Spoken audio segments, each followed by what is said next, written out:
And my question is, why is it important for a woman to marry a third party if she wants to go back to her first husband after her first husband has given her talaq? भाई साहब का सवाल था कि ज़रूरी क्यों है कि अगर एक औरत अपने शोहर के साथ तलाक हो जाता है तो उसे दूसरे से थर्ड पार्टी से शादी करना ज़रूरी क्यों है पहले शोहर से वापस करने के लिए? ये सवाल है।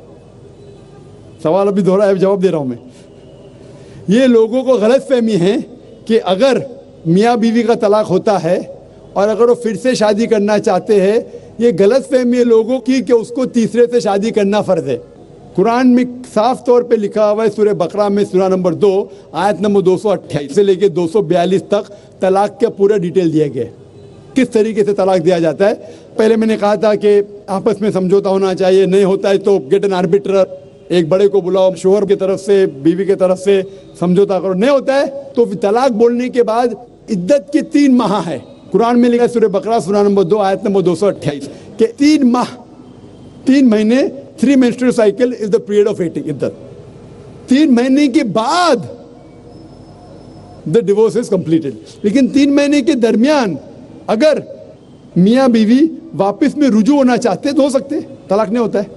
लेकिन अगर 3 महीने तक रुजू नहीं होते और अलग हो जाते और 1 साल बाद उन्हें ख्याल आता है अरे हमने गलत किया, हम फिर से शादी करना चाहते, तो कुरान की आयत है सूरह बकरा सूरह नंबर 2 आयत number 232, do not prevent the women from marrying the former husband.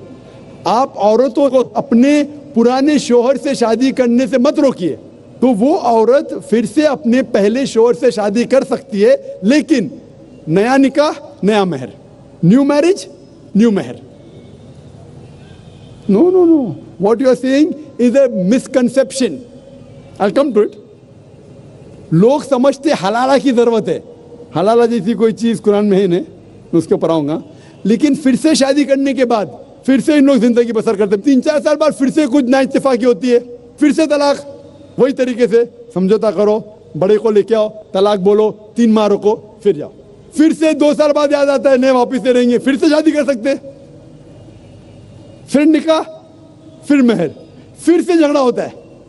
फिर तीसरी बार अगर तलाक होता है तो अल्लाह ताला फरमाते सूरह बकरा सूरह नंबर 2 आयत नंबर 230 में कहते कि तीसरी बार अगर तलाक देंगे तो फाइनल। इसके बाद आप फिर से मियाँ बीवी नहीं बन, जब तक आप थर्ड को नहीं मैरी करें। इसमें क्यों? ये शादी ब्याह गुड्डा गुड्डी का खेल थोड़ी है। बचपन में गुड्डा गुड्डी का खेल में शादी करो फिर से तलाक दो, एक दिन में 10 बार शादी कर सकते, बराबर ना? ये जिंदगी गुड्डा गुड्डी का खेल थोड़ी है। 3 महीने लगता है तलाक के लिए, इतना टाइम लगता है।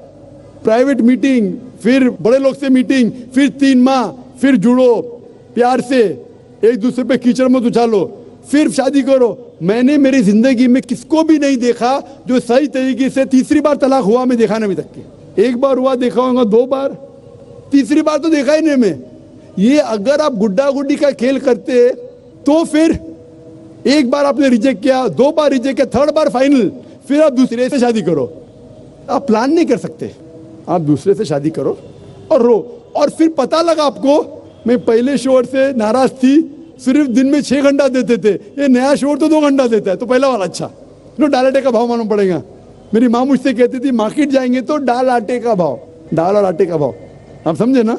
तो हो सकता है क्या, मालूम पड़ा मैं मेरे शोहर से झगड़ा करती थी, वो बीवी कहेंगी, मालूम पड़ेगा नया शोहर तो पुराने वाले से बदतर है, आप समझ रहे ना? और फिर अगर नए वाले से डिवोर्स हुआ, सेम तरीका, आपस में समझौता, प्लानिंग नहीं।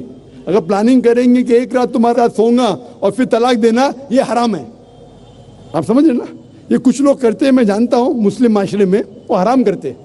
प्लानिंग करना, तुम्हारा शोहर बनूंगा, एक रात बाद तलाक दूंगा, फिर तुम शोहर शादी करना, ये हराम है। कुछ लोग करते हैं, गलत करते, कुरान में ऐसा नहीं लिखते।